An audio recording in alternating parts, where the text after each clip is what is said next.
আমার মাথায় যেদিন পাকা চুল দেখতে পাবে সেদিন আমাকে জানাবে। এর বহু বছর পরে নাপিত একদিন রাজার মাথায় কাজলের মতো কালো কেশরাশির মাঝে একগাছি পাকা চুল দেখতে পেয়ে রাজাকে জানালো। রাজা বললেন, চুলগাছি তুলে আমার হাতে দাও।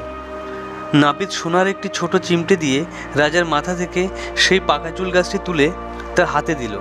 তা দেখে বিচলিত হয়ে পড়লেন মহাদেব। তখনও তার ৮৪,০০০ বছর পরমে অবশিষ্ট ছিল, কিন্তু মাত্র একগাছি পাকা চুল দেখেই বিশেষভাবে বিচলিত হয়ে ওঠে তার চিত্ত। তার কেবলই চিন্তা হতে লাগলো মৃত্যুকাল তার সামনে উপস্থিত হয়েছে। তিনি যেন জ্বলন্ত পণ্যকুটিরের মধ্যে অবরুদ্ধ হয়ে আছেন।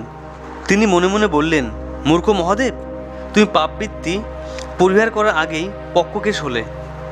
তিনি যতই পাকা চুলের কথা ভাবতে লাগলেন ততই তার বেড়ে যেতে লাগলো অন্তরের জ্বালা। চিন্তা করতে করতে শরীরের ঘাম দেখা যেতে লাগলো।